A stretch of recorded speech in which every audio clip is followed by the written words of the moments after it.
Hey, we'd like to take a minute to thank our sponsor, iZotope, makers of software and plugins for audio repair, mixing, and mastering. We use iZotope products here at the High Gain. It's an important part of how we've been able to bottle pure podcast gold week after week. And guess what? iZotope offers 1 free month of Music Production Suite Pro, which has all the tools you need to mix, master, and repair audio. Also, you can get 10% off all other software using the promo code FRET10. That's FRET10.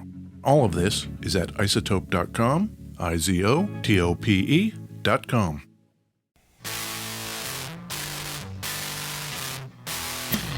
Hey, this is Ed Peterson. And this is John Kieltyka. And this is the High Gain Podcast. Yep, totally.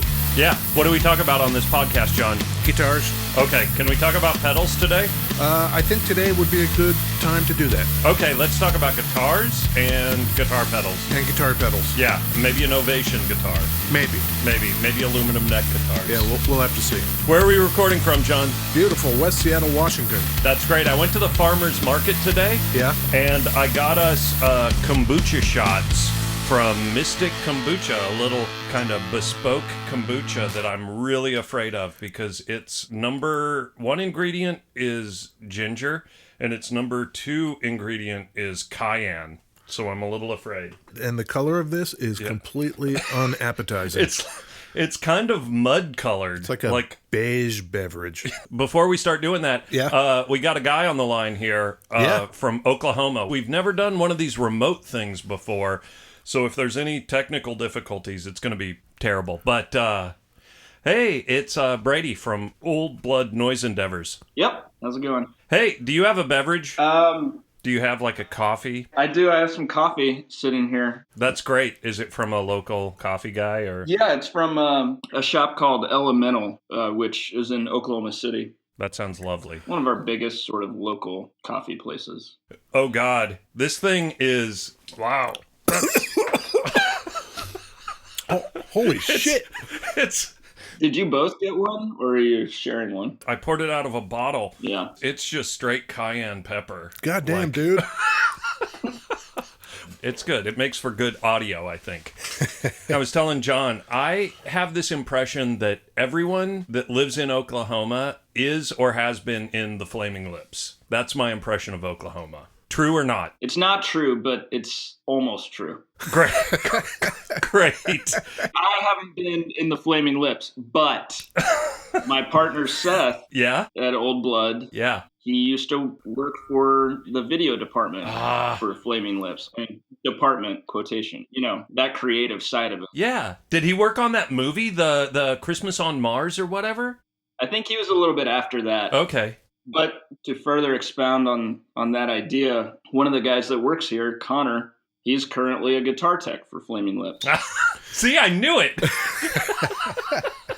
And one of the other guys that works here, his name's Isaac. His cousin is Derek Brown, who is in the Flaming Lips. See? So you're not totally wrong. Everybody's like 1 degree removed or directly in it. Hey, Brady. Yeah. We're going to pause this for a second. Okay. Ed just spilled a fuck ton of kombucha. Oh, really? He couldn't handle the cayenne, huh? Man. I've never had kombucha with cayenne in it. That sounds like it would take all the joy right out of it. It opened those nasal passages. Yeah, that's true. So, have you lived in Oklahoma this whole time? Yeah. I grew up in a suburb of Oklahoma City. I still have family that lives there. I went to school at the University of Oklahoma. What did you study there? Film and video studies. I guess it helped in some different areas, but... We're kind of big fans of your videos. Well, thanks. I met Seth at the University of Oklahoma in like film and video studies classes. And so Seth managed to pursue a career line of work that made use of some of that. But Seth went on to like work for the Flaming Lips and worked for a guy named George Salisbury who did like Christmas on Mars and stuff like that for them. Does all the Flaming Lips video stuff. I'm back. Good. This has turned into a Flaming Lips podcast, which was unintentional, but I went and started digging into you guys a couple years ago, and just the video output is amazing. Thank you. Is Oklahoma just also full of amazing locations to shoot? You guys shoot in churches and barns and just out in fields and stuff. It's great. Yeah, I think there's a lot of scenic, pleasant things to see if you have access to it. Yeah, the procession video, I don't know if that's a church, but you're like sipping wine and playing through that pedal. Yeah, that's a church in Oklahoma City that one of our buddies was doing sound for. And they had just recently restored it or something, but it was kind of coming back to life. And the people who ran it were extremely cool about being a part of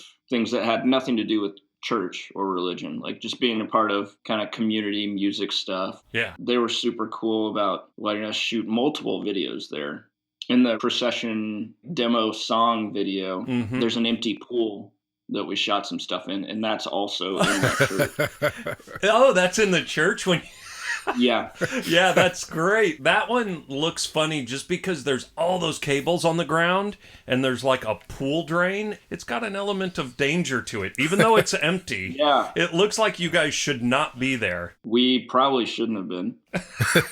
It was running power from super far away, anywhere we could find it, into this somewhat empty pool. Yeah, exactly. I think they've filled it in since then, or... That's Seth that does most of the video stuff, right? Is that? Yes. Just got a lot of sort of guerrilla content making experience, you know? Right. And that's sort of how we've operated from day one, is like, we'll just kind of try and figure it out ourselves and use a lot of gaff tape. That's perfect. I think that's a huge part of the Old Blood thing that I like. The brand that you've created. All the videos, the Instagram stuff, it flows together. A lot of times, especially at the beginning, the people that helped us do the bigger video shoots, they didn't work for us. They're just our friends, you know? That's the video company that's always called out. Yeah, Atria. The guy named Blake Studdard. We've worked with Blake in a lot of different areas. Actually, we office together and share equipment, ideas, try and help each other do stuff. From day one, Blake has helped us do our video stuff because we didn't have equipment or money for equipment. Yeah. Was he ever in the Flaming Lips? He's done video stuff for him. I'm telling you, man, that's not an exaggeration. Everybody loosely connected to music is going to be a few steps removed. 6 degrees of Flaming Lips. The question that's popping up in my mind, if you went to school and studied film and video with your buddy, what made you take that left turn into electronics? It's a good question. I've got no background in electronics, or at least no technical background, no schooling. I, in my early 20s, was sort of flapping around trying to figure out what to do. Probably wasn't going to be a musician. Is that because the Flaming Lips were already set? Yeah, they claimed everybody. So I did some random jobs. I worked as a bank teller. I worked in the mortgage industry, processing data for default loans and stuff. Oh my God. Yeah, this was around 2007, 2008. I wasn't very happy though. I didn't really know what I should be doing or where my skill sets really lied. And somebody had mentioned Keeley. I knew about Keeley, hadn't played any of their pedals. They had been around since maybe 2002, 2001. Right. So I applied for a job there. Are they in Oklahoma? Yeah, they're in the town that I grew up in. What town did you grow up in? Edmond, Oklahoma. Edmond, Oklahoma. Wow. So I didn't know how to solder. I bought a BYOC 2-for-1 deal. Right, build your own clone. Yeah, they send you a built-out clone, and then they send you another kit that you can build yourself. So I got a kit, tried to work on it, tried to figure out how to solder and all that stuff. I had the job, but I had a little window where I wasn't working there yet, and I did not figure it out in that time frame. So I went into the job not knowing how to solder or anything about electronics at all. From there, you went on to Walrus for a little while, right? Yeah, so at Keeley, I worked with some guys, taught me a lot, mainly about the production side of it. I worked on mods, and then I started to work on some of the other Keeley pedals, so the phaser, stuff like that. And eventually, I got this opportunity to start what would become Walrus Audio with a, at the time, friend and investor, maybe? I don't know. Money guy. Yeah. Right. So they are also in Oklahoma? They're in Oklahoma City. That's quite a little cottage industry out there. It's stupid. What do you got there, Ed? I've got on a music stand in front of me a Alpha Haunt, a Dweller, a Mondegreen, a Procession, and a Dark Star. Kind of a pretty good range there. Why don't we hit this Procession? Okay.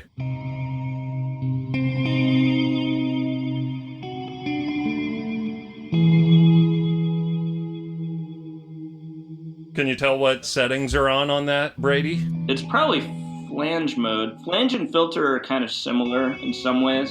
Are you quizzing him on his own pedals? No, that's good. I'll go months without playing something that's ours. I picked up the Dweller right when it came out, I think, and your settings on the Dweller are bonkers. What was your name for the Dweller preset? It was Bubble Guts. Yeah. I called that pedal Bubble Guts for like 6 months before it came out. Yeah. I think all of your pedals, they are super useful, and then you can go into just really wacky noise territory. Yeah. I think the Bubble Gut setting is kind of that. I really enjoyed the step phaser-ish sound that you get out of that setting. Yeah. If I remember correctly, my setting didn't have the stretch control up at all. So it was just pure phaser, but it's like a random step Yeah. phaser. So it was very like bubbly and unpredictable. That's the other thing with these pedals is, I own delays and I own phasers. And one thing that I don't think I can do with my delays and phasers is get them to sound like your pedal that's effectively delay and phase. Yeah, Is that kind of a by design thing? it is. Yeah, that's where we landed, and we were like, this is different from what's already out there. Is it the kind of thing where you set out to do that, or you just have a vague idea that you want to work with these kinds of tones, and then once you hear it, you know it?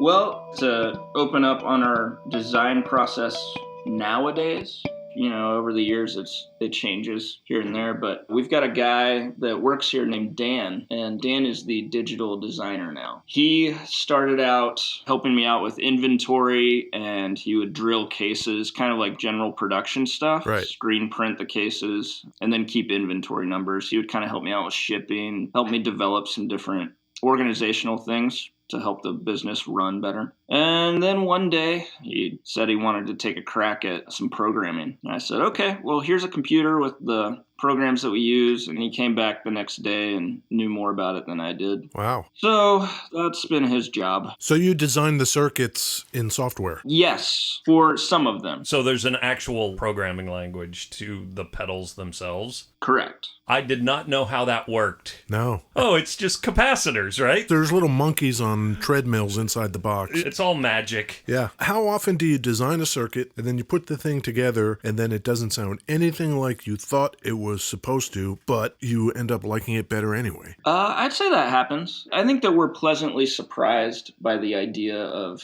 finding quirks and making them musical, and I think we pursue that.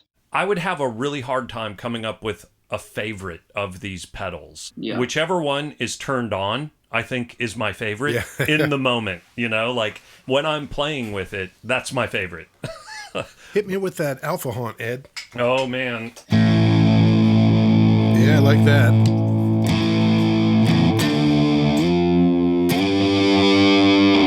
I really like the settings on this thing. You can get anything you want.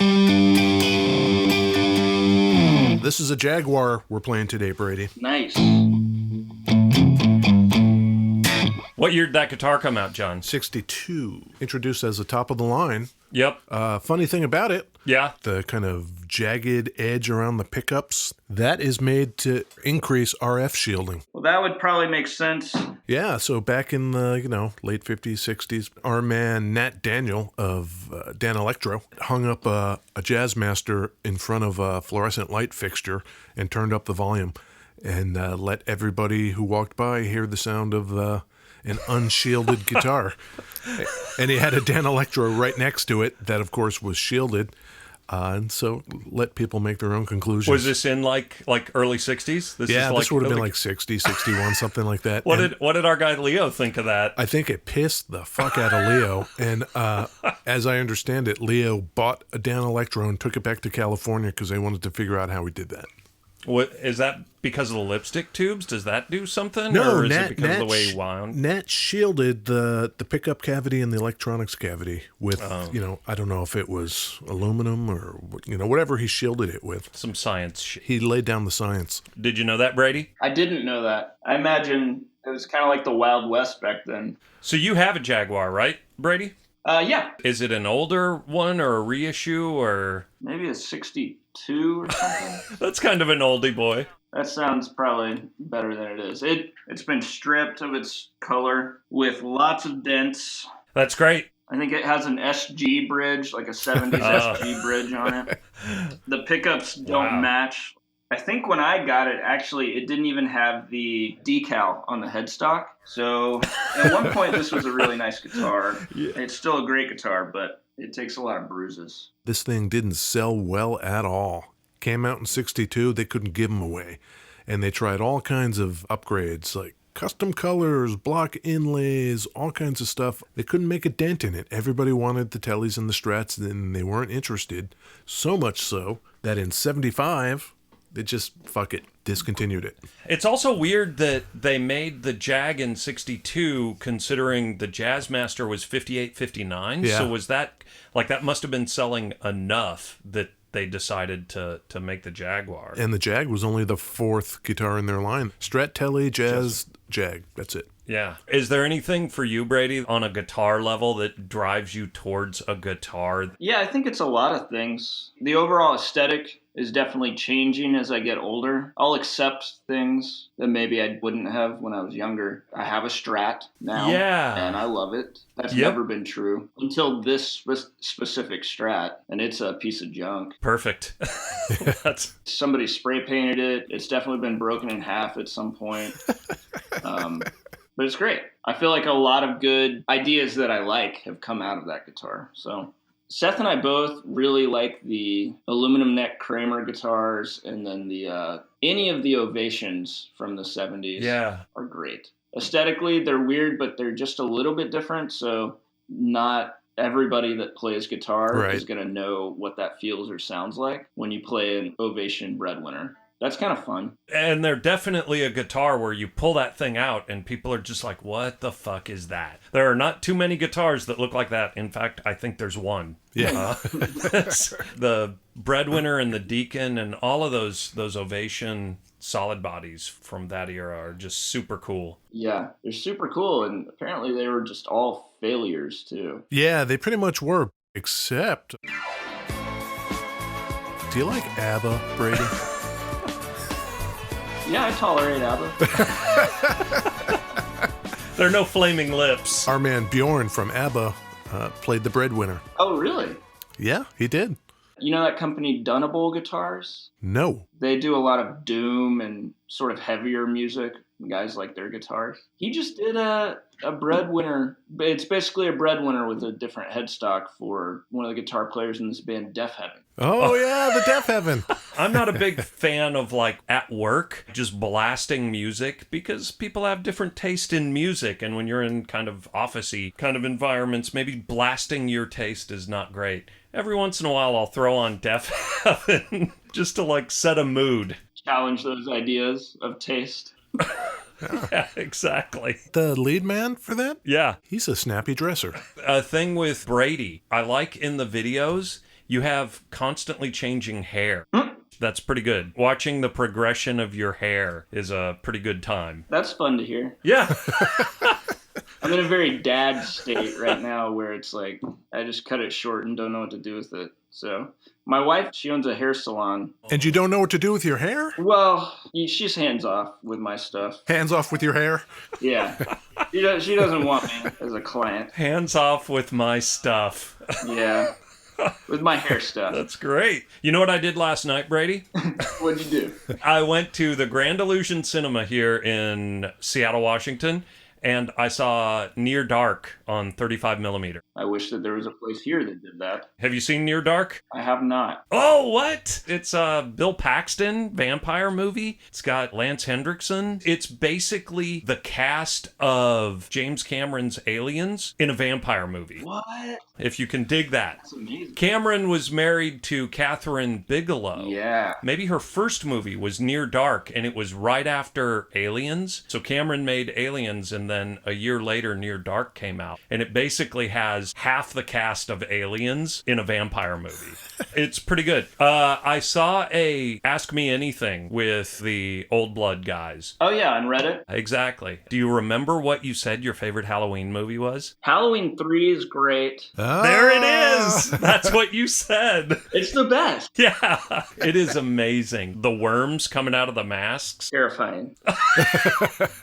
Since the new Halloween movie's coming out, we've been listening to this podcast called Halloweenies. It's a bunch of uber Halloween fans that discuss at length every Halloween movie. Okay. Like once a month, there was a new movie in order. How many Halloween movies are there? Not counting the Rob Zombie recons. I think there's 6, and then there's H2O, and then there's Resurrection. As a result, over the last, 4 or 5 months, I've learned a lot about those Halloween movies because those guys have a lot of facts. Wow, that's crazy. I would not have realized there's that many. And yeah, Jamie Lee Curtis, stoked. Tom Atkins was the star in Halloween 3. He's total dad, right? Like mustache dad guy. Yeah, but I think back then that was like extreme ladies man. Ladies man dad, maybe like twice divorced. Smokes way too much, but he's tough as shit and will fight the aliens. I don't know. Yeah, I picture him as having a very hairy chest. Here's a Mondegreen.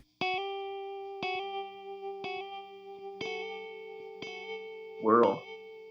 I switched modes. Oh,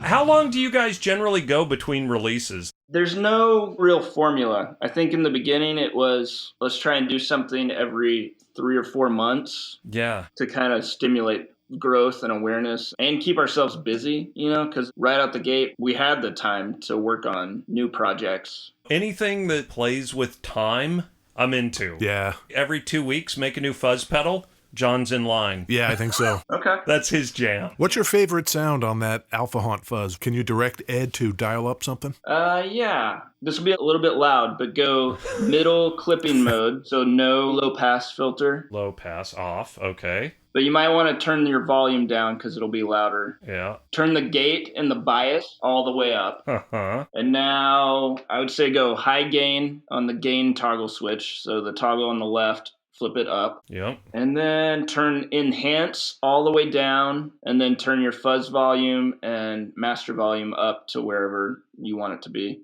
Okay. Let's set the EQs all just right in the middle. Yep. Maybe the fuzz control at about noon. It's dialed. Let's see what that's like. Single sort of staccato notes on that setting.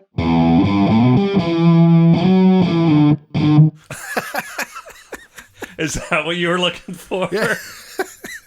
I would describe that as creamy. Was that what you were going for, Brady? Creamy? Yeah, creamy with the like a pretty heavy gate, so you're kind of getting some weird harmonics going on. You could even drop the mid U all the way down, boost the bass and the treble some. You'll get a Uh-oh. yeah. Uh-oh. And then if you need more like articulation on the note, turn up the enhance control.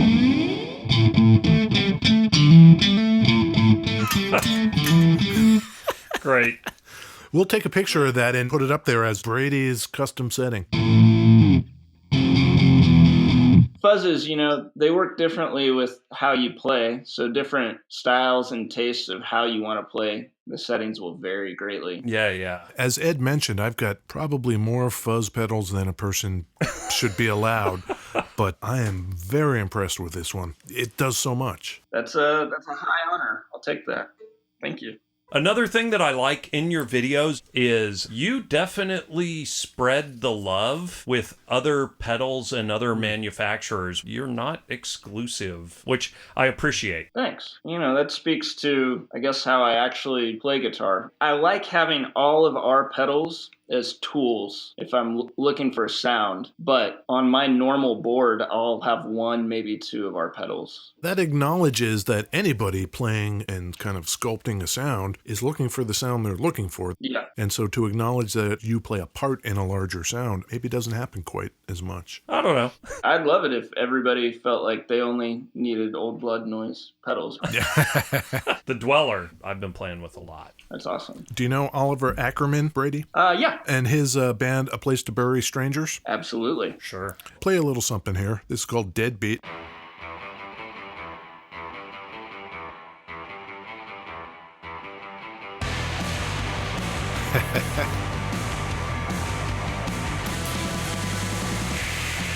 That is pretty noisy, huh? Yeah. I think Oliver makes pedals for himself.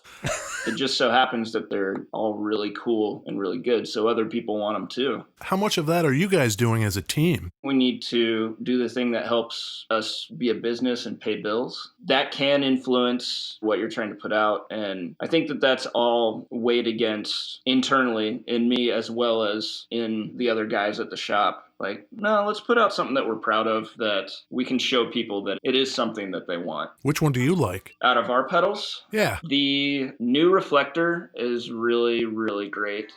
I use the Fault overdrive distortion on my board as a drive for bass and guitar a lot. And then the Dark Star for pads and stuff. It's awesome. I think the way I play, I rarely record anything I'm playing. I just put a bunch of pedals in a line. Sure. And fuck around with them for a couple hours. Can you get that Dark Star to work yet?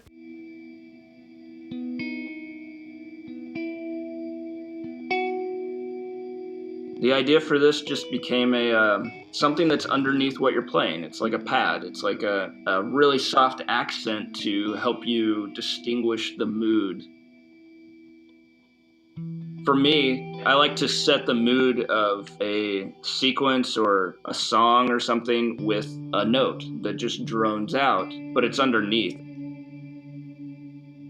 And that's how I would use it. Oddly enough, I hardly ever use the delay mode on that pedal. Yeah. There you go. All right.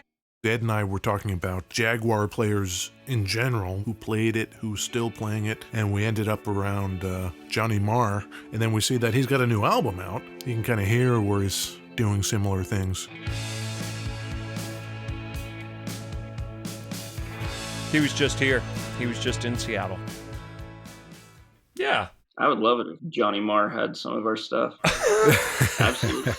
Maybe get him a Dark Star. That might be worth sending one along. All right. What do you think, John? One last thing. How often do you find yourself doing this kind of thing? I would say it's rare. We don't really pursue it, but then if somebody wants to talk, yeah, let's do it. Here's a question. What are you guys reading right now? What comic? Oh, comics? Yeah, I'm usually like 3 or 4 years too late on everything. So what should I be reading right now? On the comic scene, I like Kelly Sue DeConnick. She writes a book, Bitch Planet. It's a prison planet for non-conformant women. Women who don't do what they're told get sent off to this orbiting planet to go to jail. It's kind of like an old exploitation movie in comic book format. Okay. You might want to check that out. Yeah, I'll check that out. Hey, a nice thing that we can do here in West Seattle, Washington, which is actually 2 blocks from John's house, is Thunder Road Guitars. Yeah, Frank. It is Washington State's only Old Blood retailer, right? Yep. It's great because they have a little wall of Old Blood stuff, and I went in the back room and took every Old Blood pedal and just played with everything. So if you're in West Seattle, go talk to Frank and try out some of those pedals. Why don't you? Absolutely. I've bought a guitar from him. Oh, really? Yeah, he posts amazing stuff. He does. Yeah. All right, Brady. I think we're going to wrap this thing up. Cool. Where would people find Old Blood stuff? Oldbloodnoise.com has all of our pedals for sale, listing of our dealers, our videos, shirts and all that stuff. Instagram, it's at Old Blood Noise. Well, Brady, thank you very much for calling in. Thank you so much, guys. Really great to virtually meet you, Brady. Yeah, absolutely. Yeah, that was great. Thanks, guys. I'm going to get on a plane and come out to Oklahoma and just play guitar with you and the Flaming Lips. Is that going to be cool? Yeah, I can say for my part, I'll be there. Yeah.